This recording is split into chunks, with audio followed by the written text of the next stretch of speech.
Hello，大家好，我是议员。新统帅的爆料又来了，这一次是远程统帅，他的名字叫做斯特凡三世。那么老实说，这位统帅的样貌应该是我在这么多统帅里面看起来最老的一个，而且他这边的身体比例有点不太正常啊，我决定叫他小头啊，他的头真的很小。这位统帅的天赋是工程通用技能。看来这一次的远程统帅回归技能伤害了，那官方这里写的是边打边奶超高续航远程永动机。然后接下来我们就要看一下它的技能到底是怎么样了。第一个技能单体需要1000点的怒气，对目标部队造成一次远程直接伤害，伤害系数800。若自身在目标部队近战范围内，则伤害系数为1500。那么这个是第一个部分的伤害，接下来是造成持续2秒的远程额外伤害，伤害系数200，也就等于400，因为持续2秒。假设是近战的话，就会变成350，也就是700。同时间发起持续2秒的注视，攻击注视的部队时，每次基础攻击都会有强效治疗恢复大量轻伤单位，治疗系数300。我们先看远程部分的伤害，它的直接伤害加上额外伤害的话，总共是有1200。如果是近战的话，其实这位统帅的伤害是有2200的，所以严格来说，这位统帅的伤害其实不算太低。那远程的伤害低是很正常的，一般来讲呢，远程伤害都会减半。这个问题也是凸显在以往的远程统帅上面。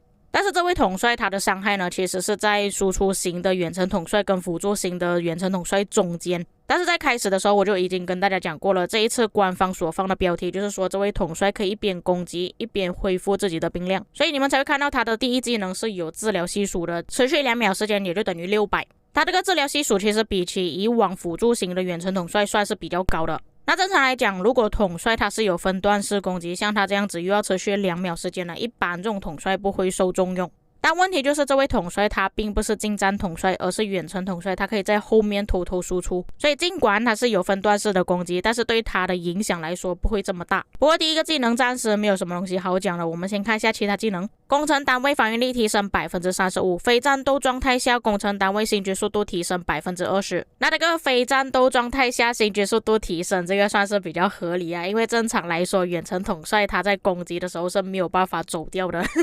并且 20% 的提升在远程统帅里面算是蛮高的数值了。其实我本身是有远程装备啦，严格来讲呢，远程统帅真的不会太慢，但前提是你使用的装备必须是远程的装备，甚至有可能远程统帅的部队是走的比你的步兵部队还要更快的。至于防御力提升 35%， 我觉得没有什么太大必要啦。其实远程统帅比较缺的是攻击，防御力提升只有在远程统帅近战攻击又或者是被围殴的时候效果会比较好。假设长时间都是用远程攻击的话，其实提升攻击会比较好。不过第二个技能也没有什么好说明。接着第三个技能，受到远程反击伤害降低 15%， 这个是很重要的。每次远程基础攻击有 10% 的概率使自身部队在接下来3秒内造成的远程普通攻击伤害提升 25%， 冷却时间5秒。他这个技能几乎可以说每个远程统帅都会有的东西，就是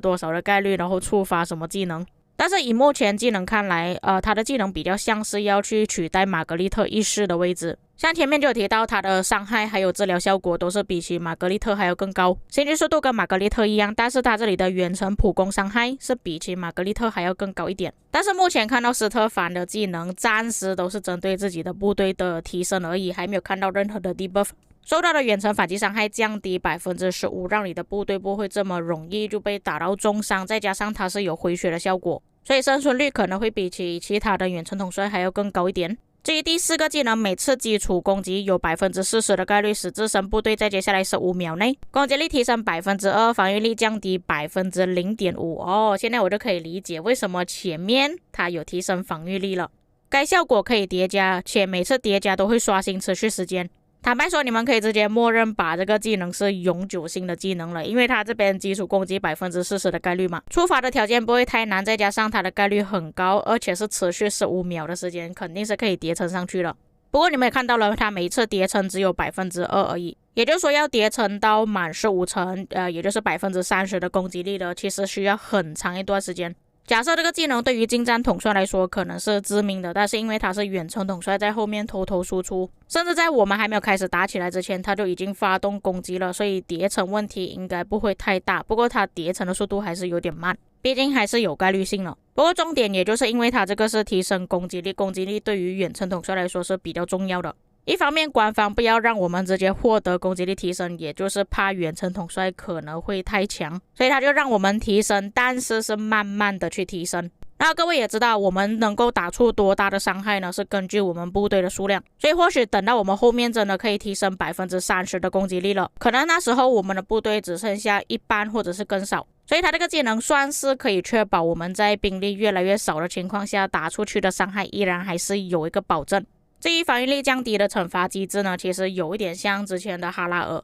那么会不会导致到这位统帅比较脆弱呢？那其实就算他跌到15层，也是降低 7.5%。但是这位统帅的防御力有提升 35%， 其实对他来讲是有降低了，但是还是有一定的防御能力，所以还不至于让这位统帅变得太过脆皮，而且也是要看他搭配哪一位统帅。不过如果是这位统帅比起加查马达的话，他的防御能力还是稍微弱一点。最后觉醒技能造成远程技能伤害提升 10%， 造成远程技能伤害时，有 20% 的概率对目标部队圆形范围内最多3支敌方部队造成一次远程直接伤害。哦，原来它是有 AOE 的，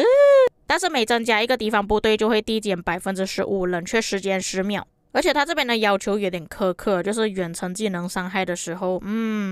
，OK， 这样子我就可以理解为什么它的主动技能要分段式的攻击了。因为它的主动技能不管是直接伤害还是额外伤害，其实都算是技能伤害，再加上搭配另外一位远程统帅使用的话，其实还是能够触发的。我看一下谁比较合适。如果是说可以造成一次额外的直接伤害的话，就是巴布尔，因为它是每次基础攻击的时候有概率可以造成一次直接伤害，会让斯特凡3世的觉醒技能触发的可能性提高。并且我在前面的技能就已经有讲过了，其实它有一些技能设计的有一点像玛格丽特，所以有可能它是替代玛格丽特的位置拿来搭配老虎，又或者是可以搭配另外一个远程统帅。因为照理来说，一般官方会推出2个远程统帅，这位统帅可能就是其中一位而已。假设算上觉醒技能的话，其实这位统帅的伤害不会说太少，但问题就是这位统帅他太多技能都是有概率性的，而且都是有冷却时间，所以我不确定在实际操控的时候会不会有这么好用。再来，如果这位统帅想要替换掉玛格丽特的位置的话，他其实这里没有太多的 debuff， 然后他这里的 buff 都是针对自己的队伍提升，都没有团体的争议。当然没有团体争议的 buff 也算是比较合理啦，毕竟远程统帅可能是在很后面进行攻击，就算他要提升 buff 也不知道要 buff 哪个队伍。所以对我而言，这位统帅呢算中规中矩啦。其实他也不能说完全替代掉玛格丽特的位置，也没有办法去取代加查马达的位置，毕竟他是使用技能伤害嘛。拿来搭配攻杀洛的话，他的觉醒技能也没有这么容易触发，所以不太好评价这位统帅到底是强还是不强，我们还是需要看一下另外一位远程统帅设计到怎么样。再来最后就是他的技能特效啦，各位可以稍微看一下。但是我看了一下他的技能特效呢，这边只是触发到主动技能而已，没有触发到觉醒技能，也就是 AOE 范围。我想要看一下他的 AOE 打出来是怎么样的。那么以上就是本期内容，至于各位在看了之后有什么想法，可以在评论区给我知道。我们下个影片再见。